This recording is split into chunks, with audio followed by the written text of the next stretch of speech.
buat setiap kesempatan yang Kau berikan kepada kami untuk dapat beribadah kepadamu. Ini semua adalah anugerah, ini semua adalah kasih karunia. Jikalau kami bisa berkumpul bersama-sama, memuji dan memuliakan Engkau. Karena kami tahu Tuhan sebagaimana janji-Mu, Engkau hadir di tengah-tengah kami. Dan kami tahu setiap kali Engkau hadir, kami pasti diberkati oleh-Mu Tuhan. Sekarang kami mau duduk diam di bawah kaki-Mu, mendengarkan Engkau bersabda. Pakai lidah bibir hamba-Mu untuk menyampaikan isi hati-Mu, apa yang ada dalam pikiran-Mu, yang menjadi kehendak-Mu dan kerinduan-Mu. Biarlah kami boleh mengerti dan bukan hanya mengerti, melainkan menghidupinya dan melakukannya, karena itu yang berkenan kepadamu. Tuhan, mampukan hamba-Mu untuk menyampaikan isi hati-Mu apa adanya Tuhan. Kuasai dia sepenuhnya oleh Roh Kudus-Mu, kuasai pikirannya, perasaannya, kehendaknya, setiap kata-kata yang diucapkannya, supaya sungguh-sungguh bersumber daripada-Mu, dan berkati setiap orang yang mendengar firman Allah pada sore hari ini. Kami percaya adalah kehendak Tuhan buat mereka mendengar firman Allah sore hari ini. Karena Tuhan punya kehendak yang harus terjadi dan terlaksana. Kami percaya ketika firman Allah diberitakan, ada impartasi kuasa, ada impartasi kehidupan Kristus di dalam setiap orang yang mendengar firman Allah dan terbuka hatinya. Terima kasih Tuhan, itulah yang mengubahkan hidup kami. Kami siap mendengar firman-Mu, kami serahkan bagian yang kudus dan mulia ke dalam tangan-Mu, dan berdoa dalam nama Bapa dan Tuhan Yesus dan Roh Kudus. Yang percaya katakan, amin. Silakan duduk, shalom. Selamat malam saudara-saudara semuanya, ini 6:30 ya. Terima kasih Pak David sudah memberi saya kesempatan untuk menyampaikan firman Allah. Kalau saya ngerasa ya di sini kayak keluarga aja. Ya, puji nama Tuhan.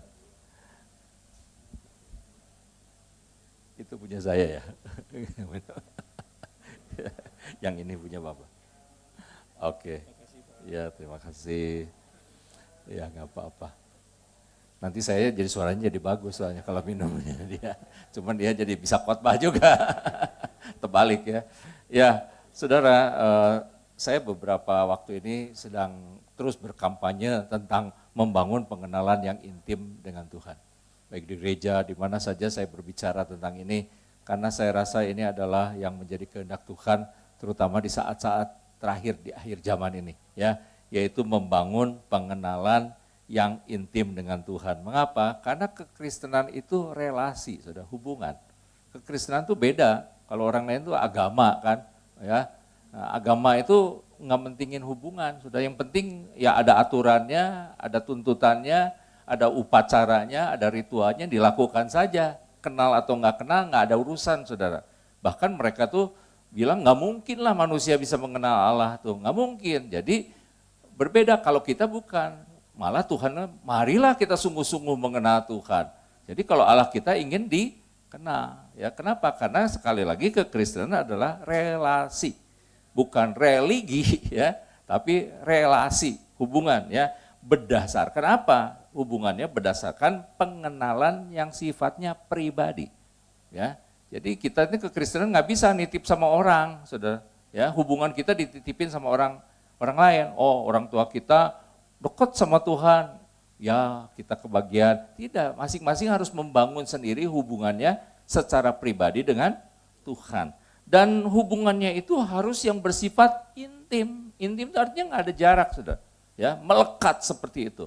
Mengapa saya sampaikan begini? Sebab banyak orang Kristen itu dari sejak bertobat sudah pasang jarak, sudah sama Tuhan tuh, udah ditaker Tuhan tuh. Tuhan pokoknya kalau saya ikut Tuhan, saya cuma mau segini. Ibadahnya segini, pelayanannya segini, pendalamannya segini, udah ditaker. Jaraknya segini loh, nggak boleh deket-deket. Padahal Tuhan tidak begitu, ya. Tuhan itu pengen relasi yang intim, ya. Makanya Bapa menyebut dirinya Allah Bapa menyebut dirinya Bapa dan kita disebutnya anak, ya. Dan Yesus bahkan suami loh. Buat gereja itu kan dalam Efesus pasal 5 seperti Kristus yang adalah suami mempelai pria. Itu kan bicara soal relasi semuanya, relasi yang sangat intim. Nah itu, saudara, banyak orang Kristen tuh tidak tahu ini. Dia pikir dia menjalankan kekristenan seperti orang-orang lain menjalankan agama. Enggak cukup, saudara. Ya, Tuhan pengen kita mengenal Dia. Ya, Dalam Yohanes pasal 4 ayat 22, Tuhan Yesus mengatakan gini, kamu menyembah apa yang tidak kamu kenal, kami menyembah apa yang kami kenal. Nah, itu bedanya kekristenan sama orang lain. Ya, kalau agama itu mereka menyembah apa yang tidak dikenal. Mereka kenal nggak Allah mereka? Tidak kenal, saudara. Tidak bisa dikenal. Ya, buat mereka juga itu sosok yang membingungkan bahkan. Ya, kalau ada agama yang dewanya banyak, bingung juga saudara. Ya, ada sampai ratusan begitu, yang mana yang harus dikenal, gitu kan? Betul nggak? Ya, tidak ada. Mereka tuh tidak mengenal. Ya, tetapi kita ini menyembah apa yang kami kenal. Jadi kekristenan itu dibedakan dengan bagaimana dengan agama-agama lain adalah dasarnya pengenalan. Pengenalan yang sifatnya pribadi dan intim. Tolong itu dicatat dalam hati kita. Bahwa kekristenan tidak akan jalan tanpa pengenalan yang sifatnya pribadi dan intim. Ya, Tuhan Yesus mengatakan, jikalau hidup keagamaanmu tidak lebih benar daripada orang Farisi, kamu tidak masuk surga. Ya, kenapa? Karena mereka begitu sungguh-sungguhnya menjalankan agama. Nah, kita tuh kelebihannya apa? Kelebihannya adalah kita mengenal Allah kita, mengenal secara pribadi, mengenal secara intim. Jadi itu penting sekali, ya. Nah, mengenal Allah dengan intim adalah kehendak Allah. Memang Allah menghendakinya. Dalam Hosea pasal 6 ayat 3 dikatakan, marilah kita mengenal. Allah sendiri, Nabi ini mengatakan, marilah kita mengenal dan berusaha sungguh-sungguh mengenal Tuhan. Jadi untuk mengenal Tuhan itu perlu usaha. Ya, usahanya apa? Bukan cuma seminggu sekali ke gereja. Bukan, tiap hari, bahkan tiap saat dalam hidup kita yang gak dilihat oleh orang lain. Kalau ke gereja kan kelihatan, betul gak? Ya, mungkin ada yang absen atau apa, tetapi masalahnya ketika nggak di gereja, ketika kita di rumah dalam kehidupan sehari-hari, nah itu usahanya sebagaimana, seberapa dalam gitu. Seberapa dalam sudah menggali hubungan dengan Tuhan. Itu masalahnya tidak ada yang menilai. Itu tanggung jawab kita masing-masing, tetapi dampaknya adalah kepada pribadi kita. Ya, dikatakan dalam Hosea pasal 6 ayat 3, marilah kita mengenal dan berusaha sungguh-sungguh mengenal Tuhan, karena Ia pasti muncul seperti fajar, dan Ia pasti akan datang kepada kita seperti hujan. Artinya kalau Anda dan saya berusaha sungguh-sungguh mengenal Tuhan, Tuhan juga akan merespon. Ya, tidak akan sia-sia, usaha kita sungguh-sungguh mengenal Tuhan itu akan dipahalai. Dalam Ibrani dikatakan Tuhan memberi upah kepada setiap orang yang sungguh-sungguh mencari Dia. Jadi usaha kita untuk sungguh-sungguh mengenal Tuhan itu tidak akan sia-sia, Ia pasti katanya. Artinya Allah tuh pasti merespon. Ya, cinta kita tuh bukan bertepuk sebelah tangan, saudara. Ada istilahnya cinta bertepuk sebelah tangan. Yang satu ngejar-ngejar, yang satu ogah, betul nggak? Ya, yang itu susah loh, mau gimana ketemunya. Kalau Tuhan enggak, ketika kita sungguh-sungguh mencintai Dia, Dia balik sungguh-sungguh mencintai kita. Ketika kita sungguh-sungguh mencari Dia, Dia akan datang katanya. Dan datang seperti fajar, artinya apa? Akan ada dampak yang saudara bisa rasakan. Kalau matahari terbit, kita bisa tahu nggak? Bisa tahu. Kalau hujan turun, kita bisa tahu nggak? Bisa tahu. Bisa ngerasa nggak? Bisa kerasa. Artinya apa? Itu yang menyebabkan kita tahu, oh sungguh saya mengenal Allah. Kenapa? Kerasa akibatnya. Ya, ada banyak orang menjalankan kekristenan nggak tahu. Saya ngerasa apa ya, nggak ada apa-apanya, biasa-biasa aja, karena dia tidak sungguh-sungguh mencari Tuhan. Ingin mengenal Tuhan. Tapi kalau kita sungguh-sungguh ingin mengenal Tuhan, kita akan rasakan. Ya, saya bisa bilang gini saudara, kalau kayak orang jatuh cinta, falling in love, di mana saja saudara bisa merasakan loh Tuhan tuh. Ya, di mana saja, bukan hanya di gereja. Ketika saudara di luar pagi-pagi, keluar pagi-pagi begitu ngerasain udara segar, ya, seperti langsung kita ngerasa loh. Oh, Tuhan hadir loh. Ya. Saya tuh menikmati banget setiap pagi buka jendela itu, waduh itu kenikmatan. Saya bilang Tuhan terima kasih buat udara yang segar, buat rumput yang hijau, buat burung-burung yang udah berkicauan pagi-pagi itu udah, ya, dan itu nikmat banget loh. Ya, bahkan ketika saya diam di rumah, karena saya tuh udah aki-aki jeng ini cuma duaan saudara di rumah tuh ya, kecuali kalau cucu-cucu datang gitu. Tapi di rumah tuh saya ngerasa kayak biara sudah ya bersih gitu kan, sepi, dan saya menikmati banget. Kadang-kadang saya nyetel lagu pelan-pelan, tapi suasana itu tuh membuat saya ngerasain Tuhan juga. Bayangkan di setiap kesempatan kita bisa merasakan Tuhan. Atau lagi jalan-jalan sama anak-anak gitu kan, makan bareng gitu, kerasa, aduh Tuhan tuh baik banget. Jadi saudara itu loh, dia akan muncul seperti fajar dan turun seperti hujan. Saudara bisa rasakan betul-betul nyata. Jadi kekristenan itu kalau jadi relasi menjadi sangat real. Bukan teori saja, bukan gagasan. Ya. Nah itulah sebabnya sampai Allah itu mengirim anaknya.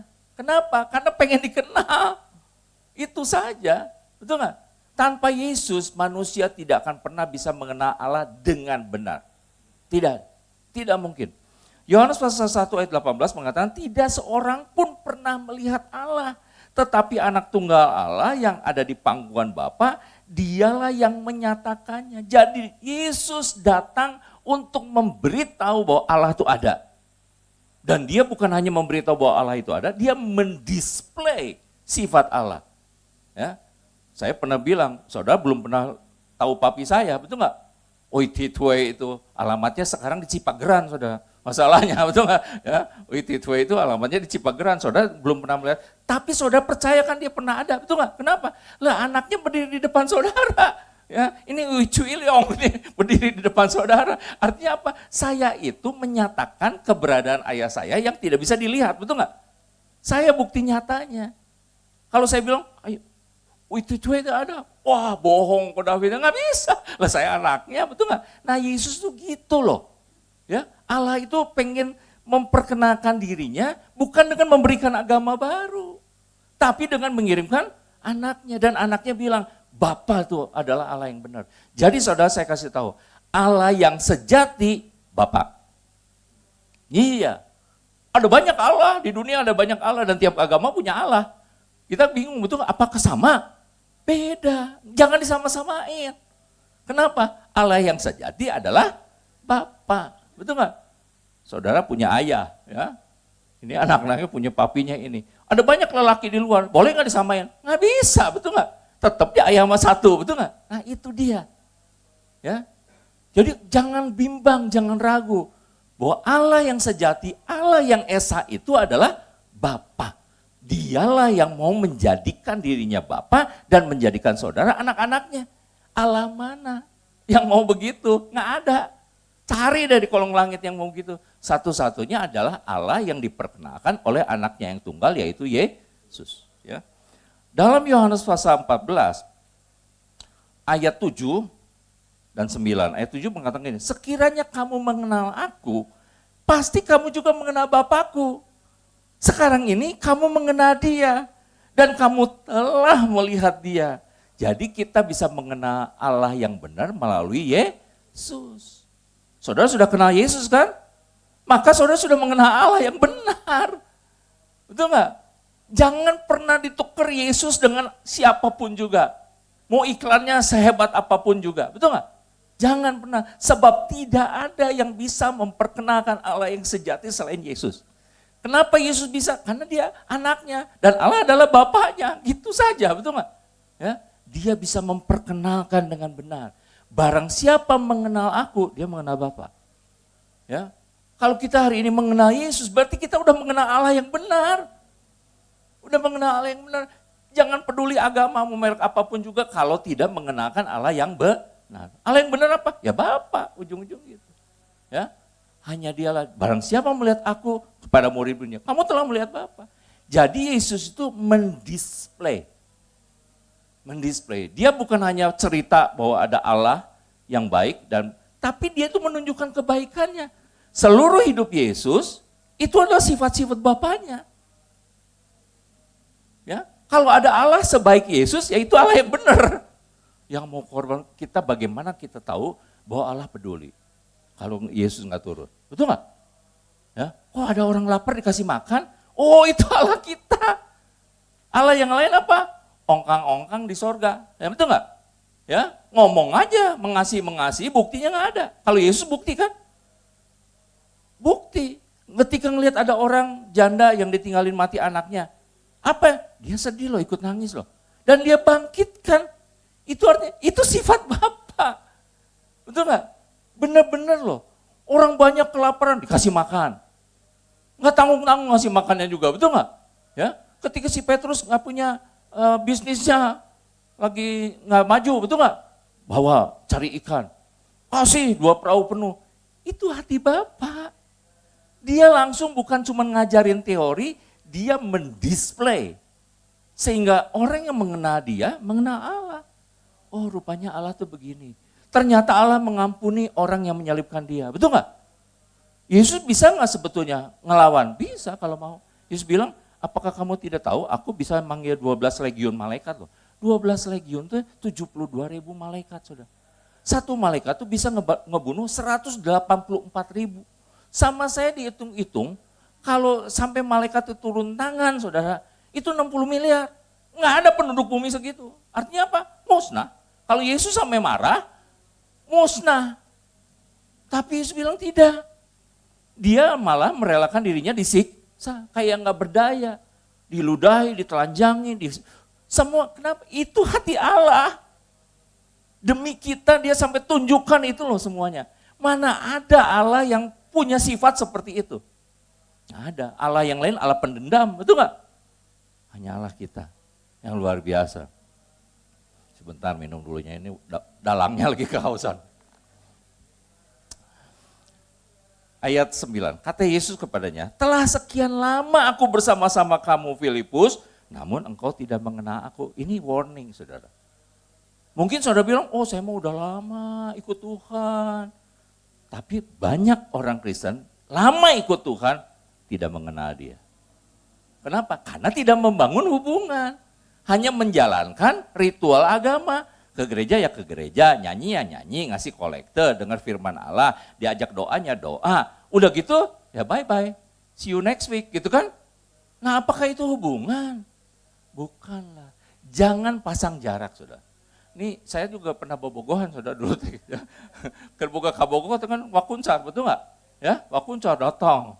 Wah ke rumah calon teh. Coba bayangin kalau pacar saya waktu itu, Fit, sampai di pagar ya. Sampai di pagar ya, pada dikunci.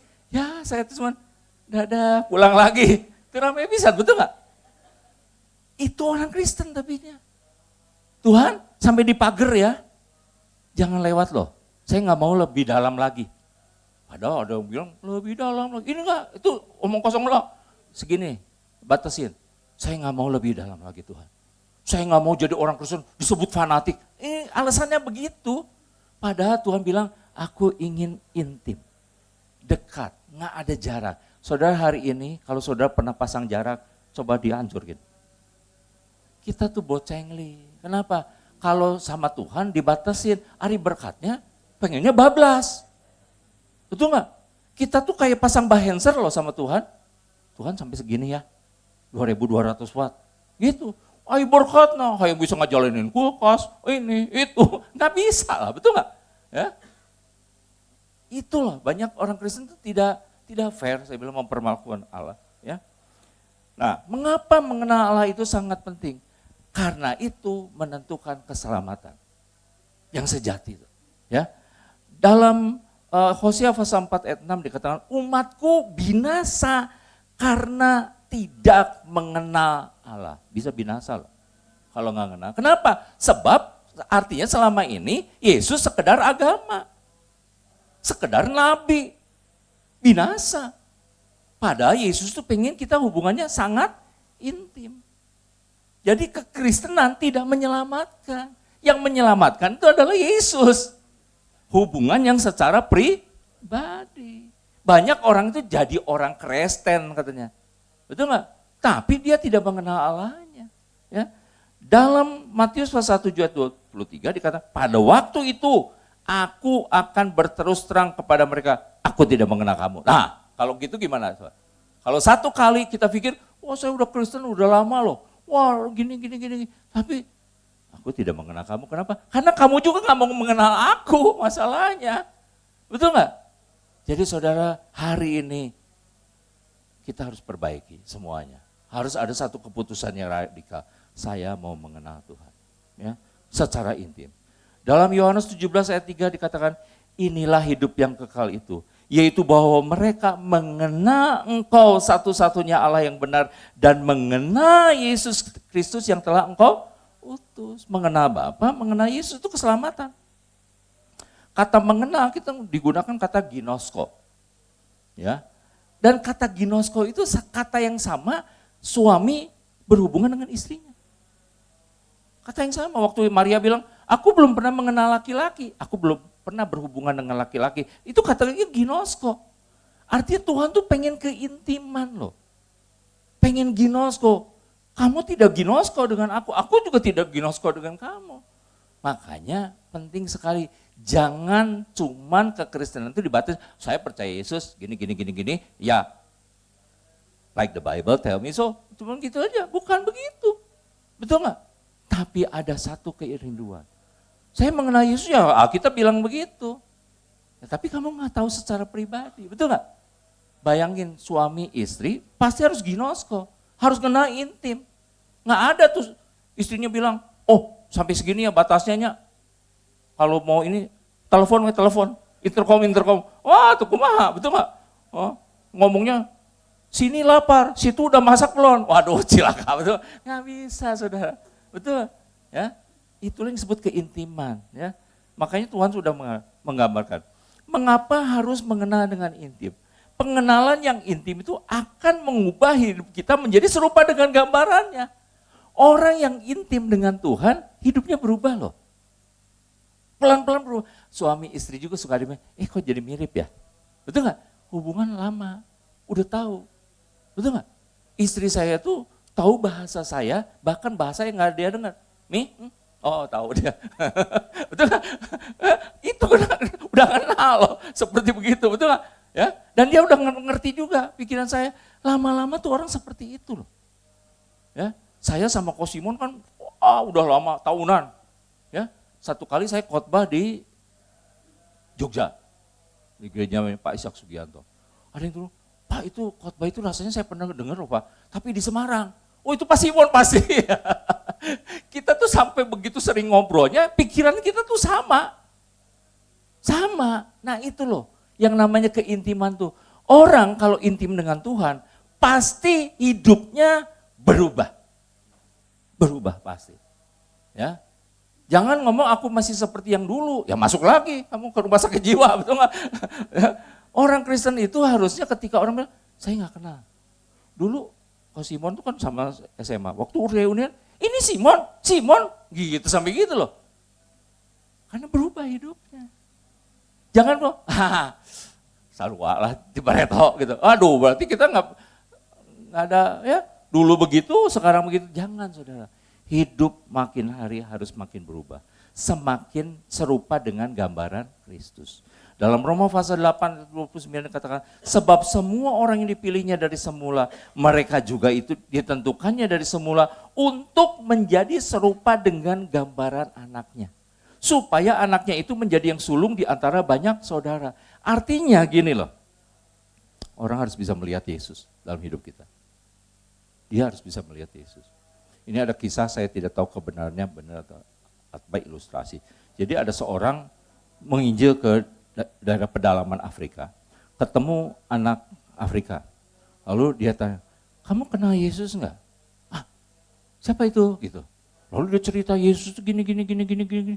Oh yang gitu mah ada di kampung saya katanya. Ada. Waktu ditanya penginjil, sudah. Nah berarti si penginjil itu udah mendisplay sifat Yesus. Betul nggak? Ini mah enggak, orang Kristen banyak kan kelakuan siga, saya ngomong siga saha gitu, betul nggak? Harusnya kayak Yesus, betul nggak? Ya, tutur katanya, cara berpikirnya, tindakannya, keputusannya makin hari harus makin berubah.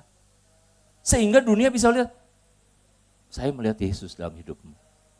Itu baru tujuan hidup kita. Jadi tujuan hidup kita adalah mencapai keserupaan dengan Kristus. Dari mana? Lewat keintiman. Mengapa harus mengenal Tuhan dengan intim? Karena hanya kehidupan yang intim dengan Tuhan yang akan berbuah lebat. Yang berbuah lebat. Yohanes 15 ayat 4 mengatakan, tinggallah di dalam aku di dalam kamu. Itu kan intim, nggak ada jarak loh. Betul nggak? Tinggallah di dalam aku di dalam kamu. Sama seperti ranting tidak dapat berbuah dari dirinya kalau ia tidak tinggal pada pokok anggur. Kita aja saudara-saudara punya alat listrik. Terus saudara perlu masukin ke sumber listrik. Betul nggak? Itu caranya gimana? Dideketin. Deket. Nyala nggak? Lebih deket lagi nih. Nggak nyala. Sampai nanti masuk. Betul nggak? Baru nyala. Ini orang Kristen bilang, saya ingin lebih dekat dengan Tuhan. Seberapa dekat? Ya lebih dekat aja dari kemarin. Makanya hidupnya nggak berbuah. Saya ingin melekat, siang malam tidak terputus. Itu yang benar. Itu keintiman. Saudara, kita tidak boleh ada jarak. Orang selalu berdoa, dia dekat, aku dekat. Oh itu mah angkot. Ya. Jauh dekat sama saja gitu kan. Enggak, saudara, kita ini adalah beda. Kita ini adalah melekat, intim. Ya. Mengapa harus mengenal Tuhan dengan intim? Karena pengenalan akan Tuhan, saya kasih tahu, saya jamin, akan membuat hidupmu puas. Iya betul, dalam Filipi pasal 3 ayat 7-8 dikatakan demikian. Tetapi apa yang dahulu merupakan keuntungan bagiku, sekarang kuanggap rugi karena Kristus. Malahan segala sesuatu kuanggap rugi, karena pengenalan akan Kristus Yesus Tuhanku lebih mulia daripada semuanya. Saudara, banyak orang masih silau sama dunia. Kenapa? Dia belum mengenal Kristus dengan benar. Kalau dia udah mengenal Kristus dengan benar, ini mah nggak terlalu terikat, nggak terlalu pusing. Enak nggak hidupnya? Enak, sebab dunia itu tidak bisa diandalkan, betul nggak? Mau punya deposito segimana banyak, itu bisa hancur loh. Ya, kalau dunia itu kacau aja, ya. Ini diperkirakan kan bisa terjadi kiamat komputer. Kemarin kan pernah kejadian tuh, si Windows tiba-tiba blue screen. Bayangin kalau kita uangnya sekarang kan virtual ya. Banyak orang nggak pegang duit cash loh. Itu nggak? Semuanya ada di bank. Di banknya bisa dipercaya nggak masalahnya? Si komputernya. Saya berapa kali dibobol loh. Tiba-tiba pagi-pagi buka, saya punya email, TikTok dari Hong Kong, dari Kowloon. Buka, yang non-pin. Saya bilang, gue gak pernah punya TikTok, gak pernah belanja. Kenapa begitu? BCA loh. Berapa? 42 juta, baru sampai pagi-pagi. Ya saya telepon, ini gimana saya bilang. Saya gak pernah belanja, subuh bayangin lagi saya tidur, itu begitu kan. Diambilnya di bawah 1 juta, jadi nggak usah pakai PIN kan, tap gitu. Tapi saya kan pegang kartunya. Lalu saya bilang, gimana mungkin BCA yang begitu hebatnya bisa begitu? Saudara kebayang kenapa? Komputer karena masalahnya. Itu nggak? Kalau sesuatu terjadi dengan sistem komputer di dunia, kita nggak tahu loh. Bisa ada orang gila, ternyata kan yang Bitcoin itu bisa dibobol. Padahal dulu katanya bilang dia punya sistem itu berlapis-lapis tidak mungkin bisa dibobolin sama orang Korea Utara. Dia di pahlawan di orang Korea Utara mah dia ngerampokin uang orang tuh. Tidak ada yang aman. Kalau kita mengikatkan hati kita sama dunia, one day kiamat. Betul nggak? Tetapi bagaimana kita bisa lepas daripada dunia yang begitu menggoda? Mengenal Tuhan.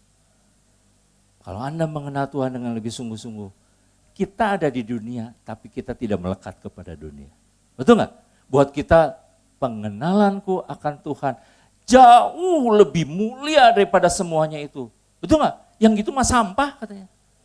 Ya, sampah.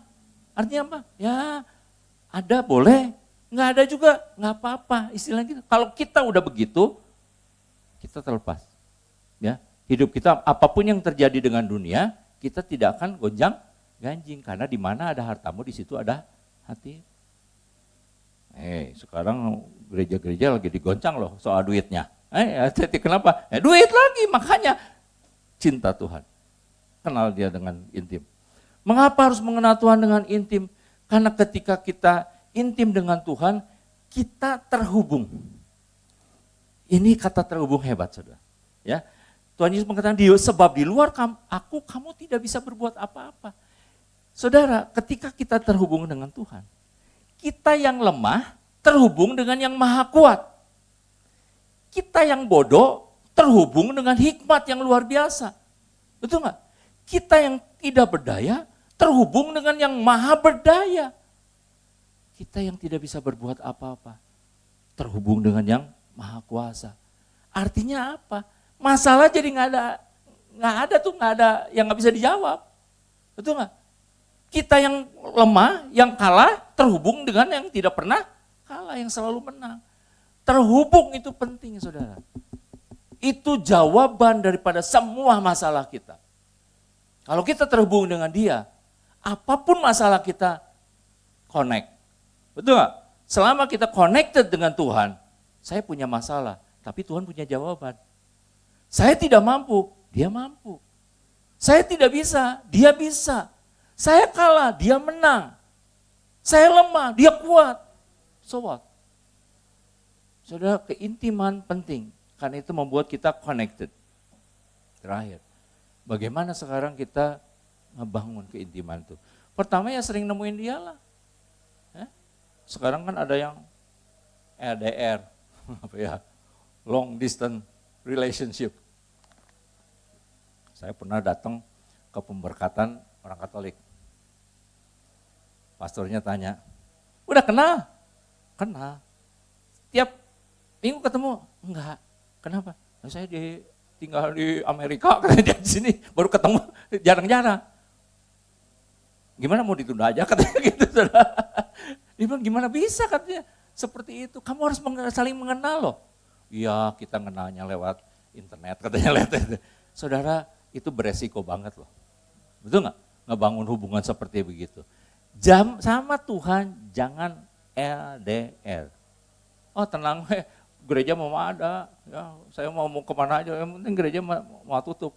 Iya. Tapi saudara marilah kita membina. Daud itu dikatakan 7 kali dalam sehari mencari Tuhan. Ya. Daniel 3 kali. Orang Kristen dalam Efesus pasal 6 ayat 18, setiap saat. Jadi kita ini terhubung sama Tuhan bukan cuma lagi berdoa, berlutut. Di mana saja, kapan saja, kita bisa loh. Ya, saya tiap pagi jalan keliling Mekarwangi, sorangan saya nggak mau sama orang lain. Namun orang lain ngobrol, ngegosip, sendiri udah sendiri. Ya udah, saya nikmati. Saya doa, benar-benar menikmati loh. Ningali imah batur alus, puji Tuhan, ya di surga pasti lebih bagus lagi gitu kan. Betul kan? Semua dinikmati loh. Ya. Tapi kita bisa membina hubungan begitu dekat dengan Tuhan. Ya.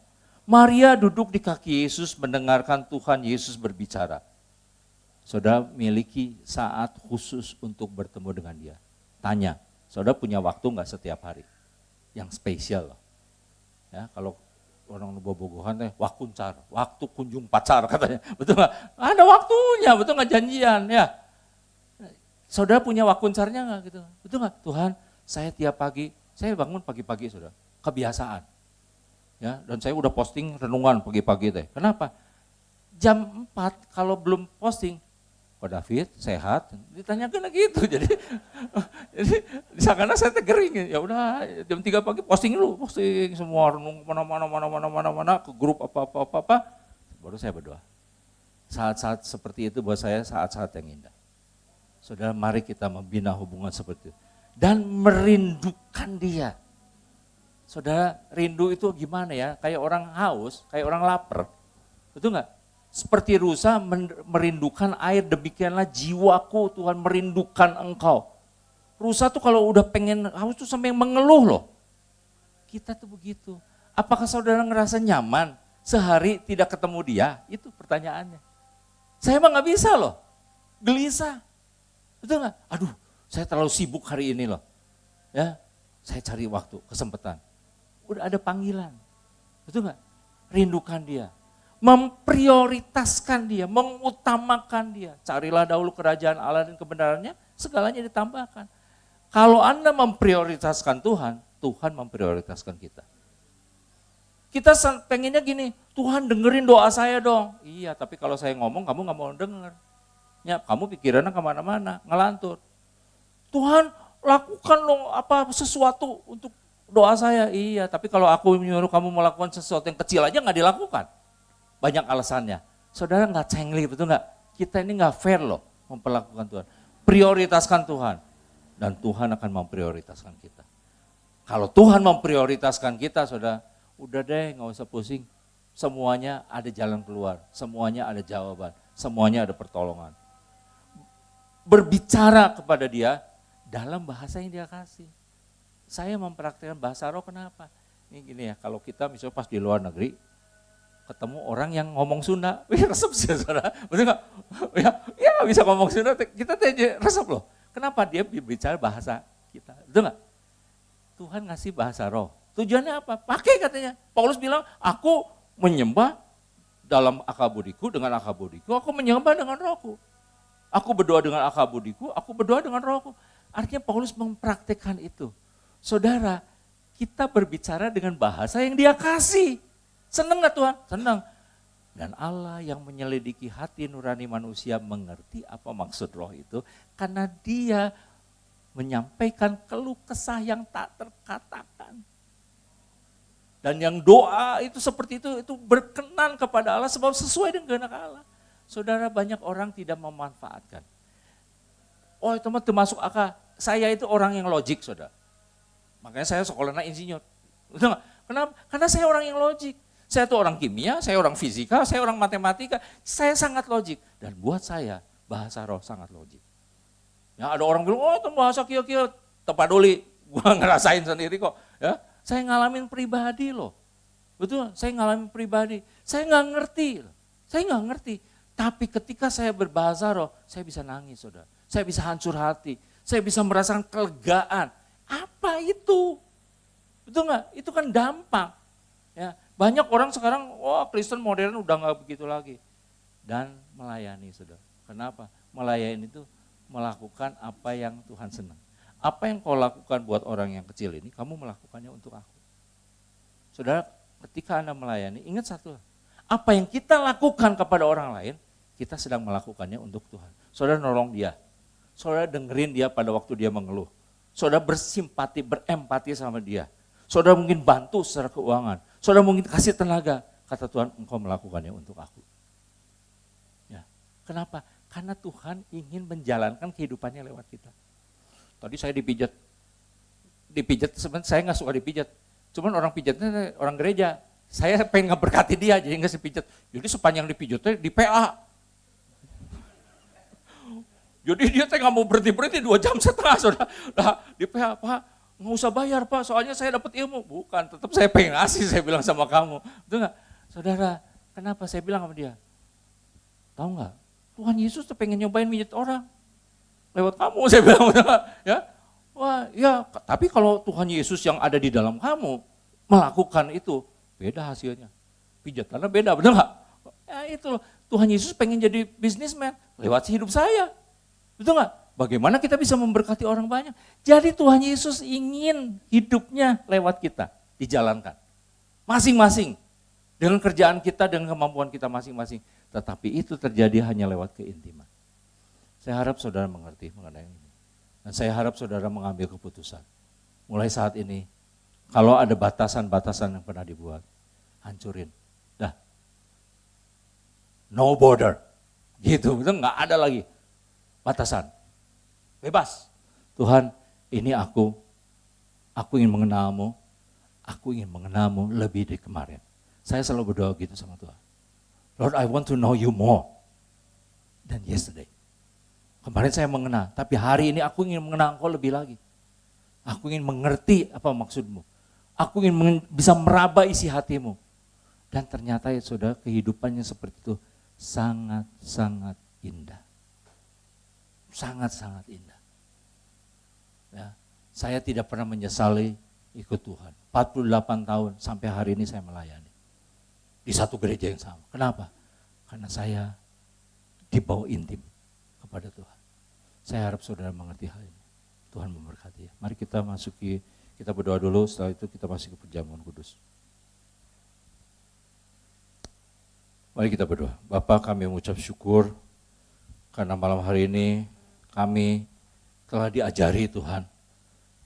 Apa yang ada dalam isi hatimu. Engkau menghendaki kami mengenal Engkau secara intim, secara pribadi. Ampuni kalau selama ini kami menjalankan kekristenan kami secara monoton, formalitas, kebiasaan. Ampuni Tuhan. Hari ini itu semua berhenti sampai hari ini. Dan hari ini akan dimulai satu hubungan yang sangat dekat denganmu, yang intim, yang melekat setiap saat Tuhan, tanpa jarak.